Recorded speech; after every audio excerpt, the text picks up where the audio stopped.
blow it in the playoffs. Good evening, Leafs Nation. It's your boys from the Puckin Leafs Podcast. Joe Cioffz here with my partner in crime, Coach Frank. Frankie, it's been a little bit of a break here from the Leafs. It's like a diet. It almost feels good in a way, but in some ways you want them to be back. Like, I miss them now. I want them back. I'm looking forward to seeing them play this weekend. But overall, do you like the break that they give the players? I like it. Recency bias. I like it because Austin Matthews been out for 3 weeks and he's only really going to miss 5 games. So True. They got the break at the right time. I like the fact that even on the break, some of the guys stayed back in Toronto, like Nylander and being on the ice pretty much every day. They didn't go away on vacation, right? So with this year, I'm okay with the break in general because everybody needs a break, right? Heal up a bit. I guess it's only when in what part of the schedule they're getting that break. So I'm okay with this one. Go to Bahamas, get some sand. Yeah, absolutely. Yeah. All right, so before we talk about any Leaf news, we have to talk about the biggest news in the league right now, which is, of course, is the newest trade that just broke between the Rangers and the Blues. Basically, correct me if I'm wrong, Frankie, Tarasenko and Mikkola, defenseman from the Blues, go to the Rangers for a first-round pick, a fourth-round pick, Sammy Blais, and a prospect named Hunter Skinner. That's the one, yep. Like, when I first heard the deal, I thought, okay, this seems like a buyer's market to me. It's not like last year where Ben Sherratt was getting traded for a first-round pick. And noted on this is that Tarasenko is 50% retained, which is huge. So that gives me a little bit of like hope that the Leafs might be able to do something a little bit bigger now. I know we'll talk about some Dubas quote from his presser today, kind of indicating that maybe they're not going to take that big swing, but we'll talk about that in a sec. But what do you think about the market right now and what it says for what the Leafs should do or try to do?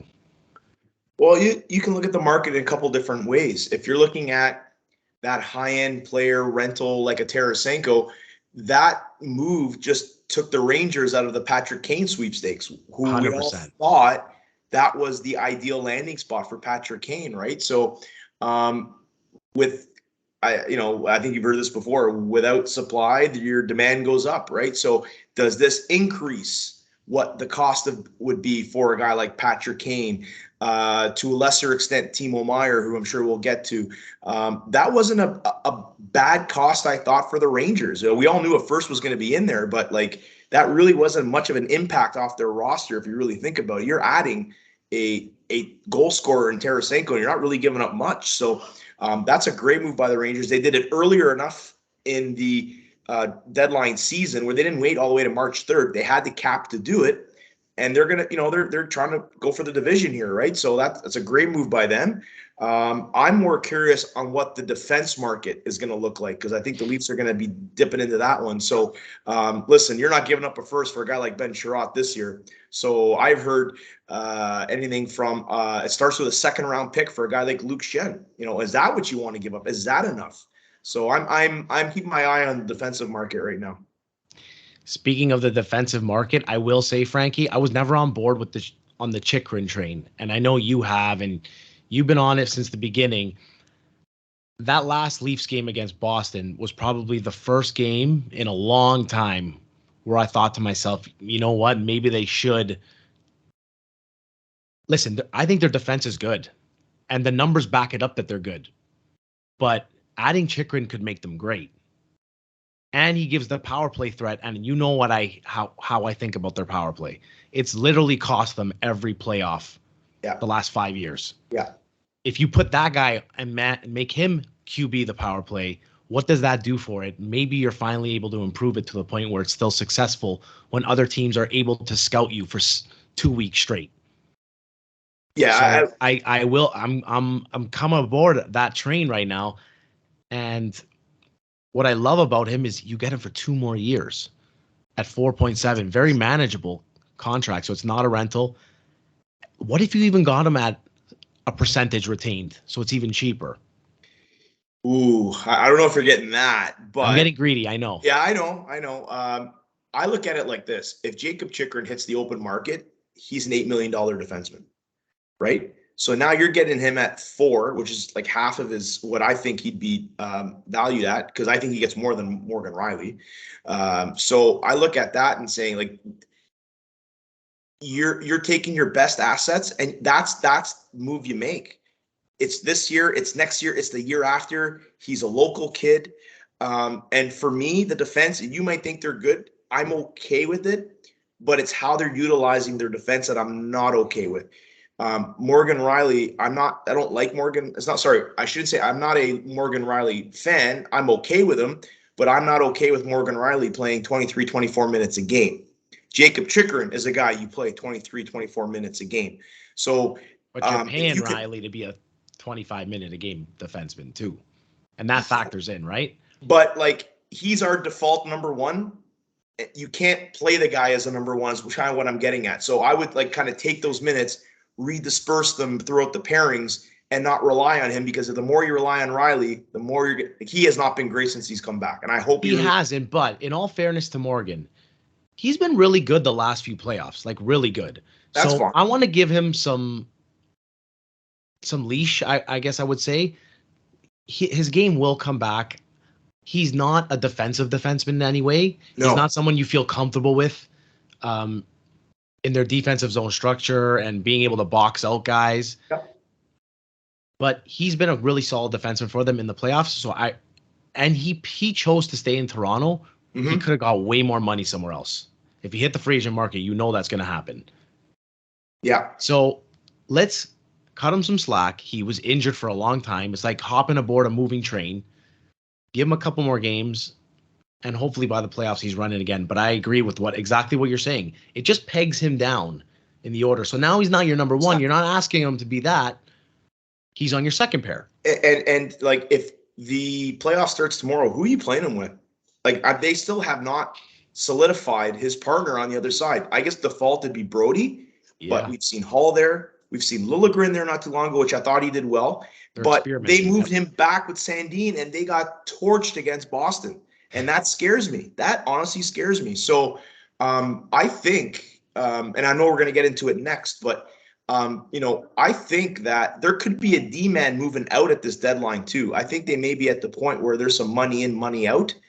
And I don't think Sandin's spot is solidified in this lineup either. So, Frankie, if they make a deal for Chychrun, Arizona has made it known that they want a young defenseman. That's Rasmus Sandin. Yep. He's really good. I'm a huge Sandin fan. Like, I think he's going to be really, really good. But Chychrun is what you hope Sandin will be in a couple years. And honestly, before I was against it, I don't see a lot of Chychrun play. Not a lot of people do, because he plays in Arizona. But I've watched a little bit of film on him, like Bobby would say. Every time he plays the Leafs, he looks great. And then check out this stat, and I'll give credit to Nick D'Souza on Leafs Twitter. The Arizona Coyotes have been outscored 107-84 at 5-on-5 this season. Jacob Chychrun somehow has a positive on-ice goal share. 31 goals for, 24 against. He's 24 years old. He's got a great contract for 2 more years. I mean, on a terrible team like that, to have numbers like that, what does that tell you? Well, you know what scares me is that if you decide not to get him, there's a team who's sitting first place overall right now. I know. Who's called. If you put him on the Bruins, game sayonara. Over. Game over. Game over. Okay? So, it's so true. Listen. All I see on Twitter, you type in just the last name Nyes, and you get everything from, the next coming. Oh my God, what a great collegiate player. And guys, that's the type of deal that if you have to move, because Arizona's going to probably ask for it too, that's the deal you make. So Frankie, I'm proposal for you. Mm-hmm. Arizona calls you, says we want Nyes, Sandin, a first-round pick, and a 4th-round pick. And we'll send you another guy, let's say. I don't know which guy, but Lawson Gross. Oh, now you're going to have to pay for him, though. He's not just a throw-in. He's the type of guy I would love to be thrown into that deal. And this was said on the Steve Dangle show. Kyle Dubas, it's like his MO to like trade for his main piece, but then also get secondary pieces. Did it last year when he acquired Giordano, he got Colin Blackwell, right? Even in the Foligno year, he got Foligno and he got Stefan Nason, who played like one game for them. Riley Nash. Riley Nash, another one. So he kind of does that. And Lawson Krause would fit this team very well. He'd bring that meanness, and he's got some touch too. Really solid player. I think that would be a trade I'd be definitely interested in. Yeah. But that is the type of deal, like if that's the splash and you set yourself up, with your defense for the next few years, even with the signing of Connor Timmins, like that is some shrewd business. Like that is, you have Liljegren, Sandin, and Connor Timmins now at a combined hit of, I think was it 1-7, 1-7, 3-4, and another 1-1. That's $4.5 million for three guys. Yeah. Three key guys, I think, moving forward. And that's some good work. That also merely means Hall's not back, but it is what it is. Kyle Dubas can be criticized for the contract that he signed the big stars to, but he's done a really good job of signing guys to real solid team-friendly contracts that are at the bottom of their roster. Like Mark Giordano at $800,000 might be one of the steals. Well, I think that's more of NHL. The city versus the GM, to be quite honest with you. I think he used that. Of course it is, but he used it to his advantage, and you're allowed to do that. So, of course. Yeah. But Joe, at some point, that's all great. You talk to a lot of people. It means nothing if they don't win, man. Unfortunately, that's just the nature of the beast. Yeah. So. I still want them to get a forward. They do need a forward. So if they I understand not getting Meier maybe, but they gotta add something to their depth.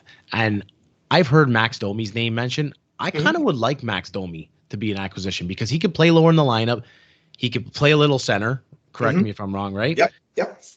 And he's got a little physical edge to him. He can play mean, playoff hockey. Yep. And I know this, like in my core, that if Max Domi got traded to the Leafs, this guy would love it. Instant fan favorite. Yes, he'd be a fan favorite instantly, and it would just rub off on him. And I think he'd play very well. He'd do very well under the lights of Toronto. Like he was born for this. He saw his dad playing in it growing up. So, anyways, I think that's a good acquisition, and he skates well too, which I'm always for those type of players. So as we go down that road, I guess we should tie that into what Dubas had to say with his press conference, because there were certain, things he said that would lead you to believe that that's kind of the road that they're going to go down. Like, don't expect Meier, maybe don't expect Patrick Kane, guys like that. You're probably looking at these middle of the road guys. And it might not just be the one move. It could be more than one move. And that's kind of what I'm expecting. I'm expecting that Seattle Kraken trade with the forward and defense, and kind of gonna go with the Colorado Avalanche route of some mid-tier guys. The exact Kyle Dubas quote was, "Some of the larger focus is always on the bigger names, but we have to look at the people who may improve us overall and not just the big names per se." So almost like he's setting us up for it. Hey guys, I know you want Meier, I know you want Patty Kane, but let's set the expectations down a little bit, which I think is smart for Toronto. Yeah. Right. And who knows? Maybe you're right. Maybe in a buyer's market, something comes available that, hey, I got a name for you, Joe. We talked about him a little while ago, and I think for me is the perfect fit. And he's a guy coming off a good year, not having a good year this year, so you probably get him at a good cost. He is a rental, but a guy you can probably re-sign. And if Bunting leaves, he would be a nice replacement for Bunting. And I know Tyler Bertuzzi. Okay. Well, they were rumored to be interested in him for a long time, actually, right? His name is now out there. As in, like, it's more expected that he's actually going to be dealt. So there's a guy has all the intangibles of what you're looking for. And for me, he's a better player than Max Domi. And sandpaper, can score, play in the power play up and down your lineup. And again, if they have any issues with Bunting leaving, There's your heir apparent. I think that is a deal you can make because he's a guy that you can probably retain after that. So the only thing that scares me is I don't think you want to make a deal with Steve Yzerman because he fleeces everybody he makes a deal with.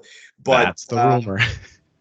Like these are the type of guys that I expect, and it still leaves you the possibility to grab another defenseman and maybe in that same range as a guy like Jake McCabe. The name it's too obvious that that those names are linked by so many people. Jake McCabe just would have to waive his no trade clause to play in Canada because apparently all 7 Canadian teams are on his no trade. But who wouldn't want to play in this city? He played Buffalo. So that'd be a nice little addition there, but that's what I'm expecting. So yeah. And again, I have to say it. I don't think Rasmus Sandin's spot in this lineup is solidified unless they move out a defenseman. So you're going to have a lot of guys. Connor Timmins deserves to play on this lineup for me, anyways. But over Sandin, Frankie? Sorry, but over Sandin? No. I mean, like he probably won't be, is what I'm saying. Yes. For me, depends on the pairing shakeout. But I wouldn't be shocked if Sandin's not playing game 1. Let's just put it that way. Wow. They did this last year because he was healthy last year. He got hurt, didn't get any regular season games in, and then he was healthy for the playoffs or healthy-ish, and they didn't put him in any games. And I think if you're not trading him for like a stud like Chychrun, and you're going to bring in like a secondary defense like a Luke Schenn, taking that playoff experience away from Rasmus Sandin is not good for the team and not good for Rasmus. So I think he needs to play. I personally don't think. But you're battling like you have to win. So my personal opinion on Sandin, I think he's a really good player. My personal opinion on Sandin, I don't think he's part of their long-term plans. That's just my gut. Could be a very valuable trade chip. I think he's well liked around the league. So yeah. All right.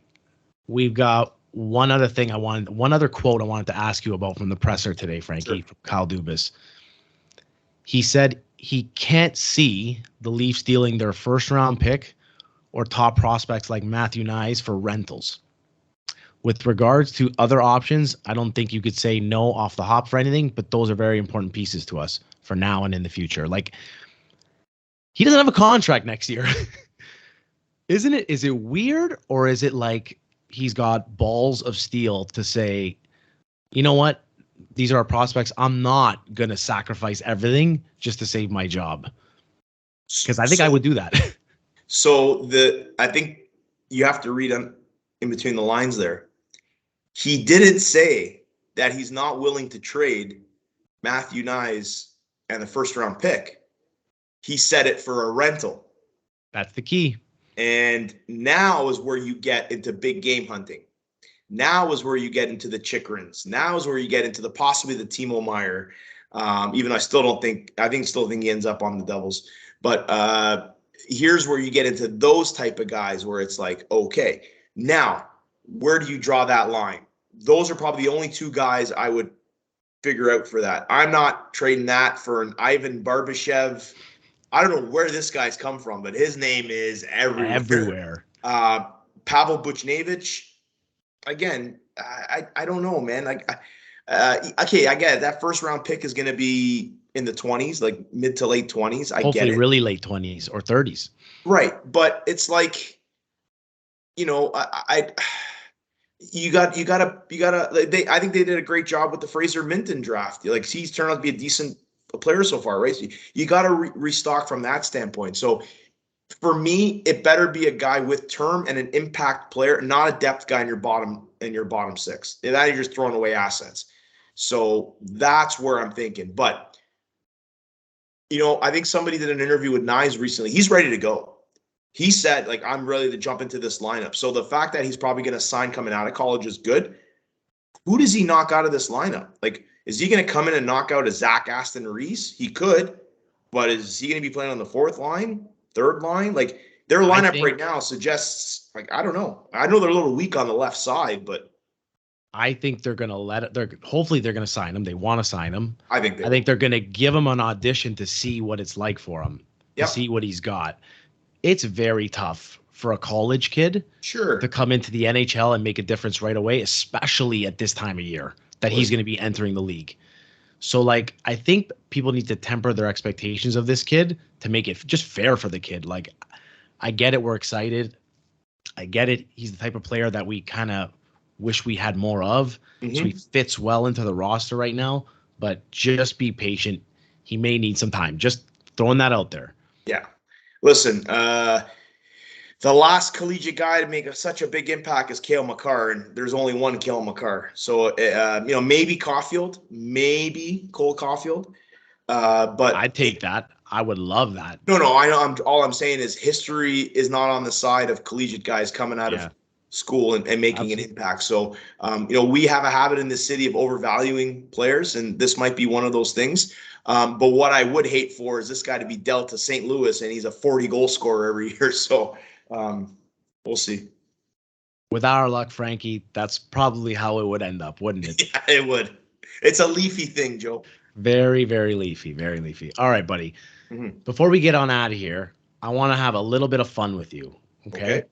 We're going to do a quick little snake draft, and we're going to select the Leafs who we think are most important to their success in the second half of this season. Okay. Does that make sense to you? Yes, sir. So forget about what's happened before this. Who are you taking first that needs to really step up and be the guy, or is really important to this team, and tell me why? And you won the first pick, so. Ooh. Yeah. Well, those, remember the Baker Mayfield draft in the NFL where it's like, why did this guy get drafted number one? It should have been another perennial guy that went number one. I'm going to go off the board, Joe. My most impactful guy for the second half of the season is Ilya Samsonov. Okay? You now have a guy who, for the next 2 weeks, it's his net. Yeah, Joseph Wall, thank God, because I've been waiting for this guy to come, is going to get a spot start here and there. But now Ilya Samsonov has the potential to lock down not only just the starter crease for the next little while, but for game one of the playoffs. Matt Murray has to come back in 2 weeks, but he also has to get up to speed. If Samsonov shows he can shoulder the load, he's starting game one. The Leafs now have a chance to play in front of a guy, right, who will be in their net, 75% of the time.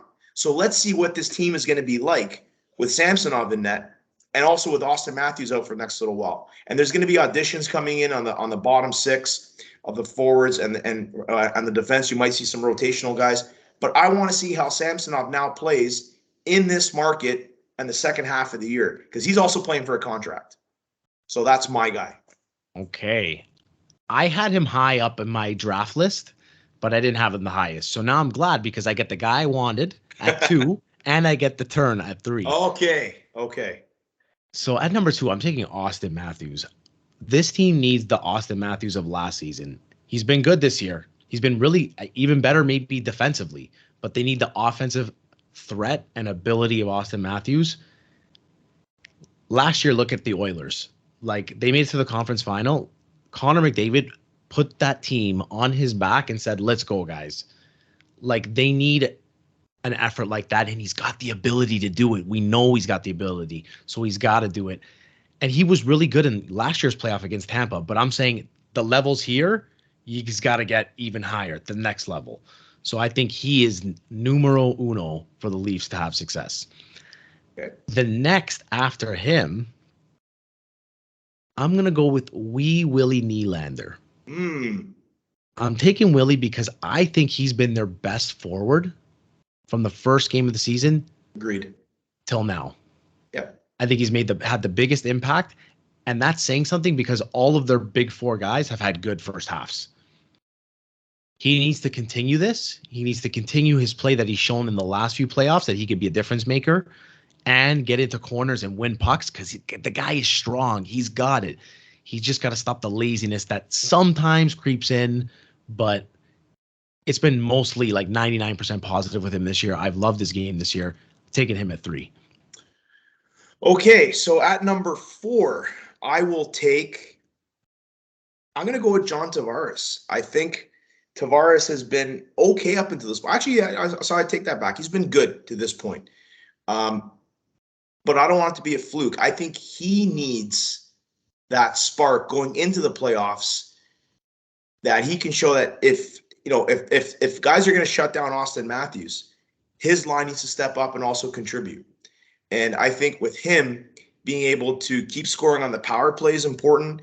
It's probably going to be most likely Marner. Looks like, well, we'll see if Marner's going to be on his line going to the second half or maybe into game one. He's got to drive offense. So for me, he has to keep it going. So Tavares is my number 4 pick. Okay, the captain Johnny Toronto.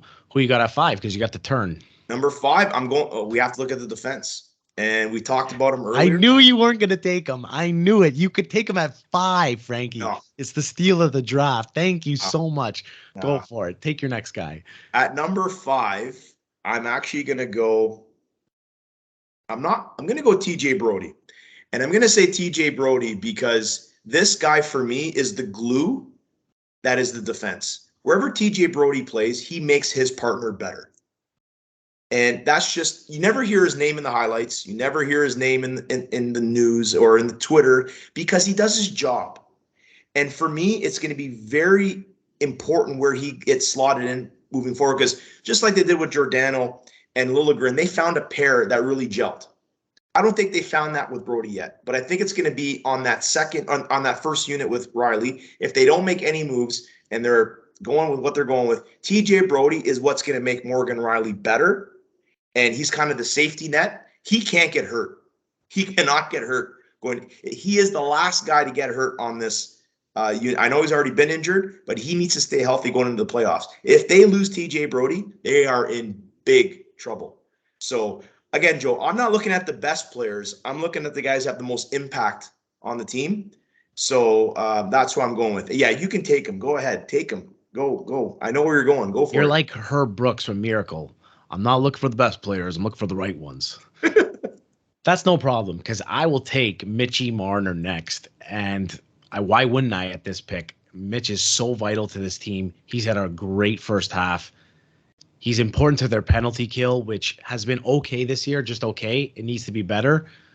And Mitch works hard, man. He needs to make things happen. We need him to make things happen, and he'll do it. And I'm confident in Mitch's game where he's gone to this year, where I think that Montreal series, like he was awful that series.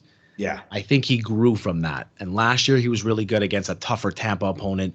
I think this year he'll be even better. So Mitchie, I'm taking him. And then I'll take my first defenseman finally. I'm going Morgan Riley, man. There you go. He's their de facto number 1 defenseman, and we can disagree or agree whether he is or not. But they need Morgan to play excellent in the playoffs. The way he has the last few playoffs, he's been really, really good in the playoffs. He's not going to be your best defensive player, but he's got to be a difference maker. Remember, he's the guy that scored the lone goal in Game 7 last year against Tampa. He'll step up. Okay. So is this the last pick? Last pick. The last pick. Well, the last pick, I think I'm going to go. You know, I'm not his biggest fan, but I'm going to go with Pierre Engvall. And I'm going to say this because Pierre Engvall has all of the tools to be a contributor on that bottom 6. And I think he's starting to catch his second wind now. A lot of people forget, but Pierre Engvall came into the year with an injury. He didn't start the year. Yeah, I think he missed the first month of the season with an injury. And usually when you don't have a training camp and you try to get up to speed with other, with the pace of the game, it takes you a while. I think he's starting to find that pace. Yeah. If the Leafs have any success in the playoffs, they need to have what Tampa Bay has, and that's bottom 6 scoring. And Pierre Engvall is a guy with his size and his speed can help off the rush, and they're going to need that.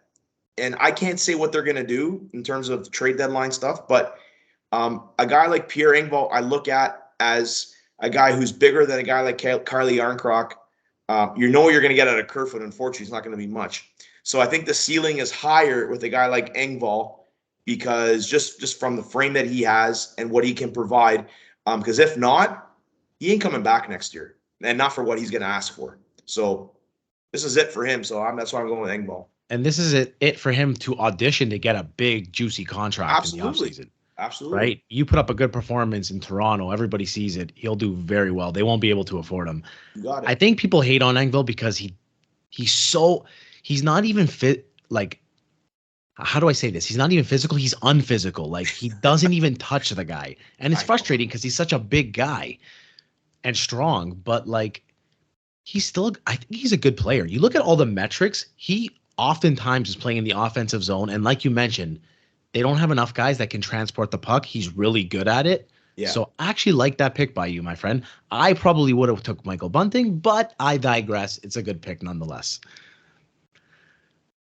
And to be honest, I thought you were actually going to go off the board and take Sheldon Keefe. Well, he's not a player. I know, but still, you know, coaches could be traded now, so why not be drafted, right? All right. Fair enough. Sean Payton. Well, fair enough. Leafs are back. Columbus. I think they got Montreal next week, Chicago next week. Doesn't that schedule scream like a 1-4-1? It's like, we'll see if they're different. Honestly, Yeah. we'll see if they're different. I'm hoping right? they run the table here, to be quite honest with you. And they absolutely should. So, all right, buddy, want to get out of here? yes, sir. We got to rest up for Super Bowl Sunday. I think we have plans. So, Indeed, I'm gonna go sleep for the next 2 days. Get ready for it. all right, man. All right, everybody. Thanks for tuning in, and catch you later. Let's go Leafs.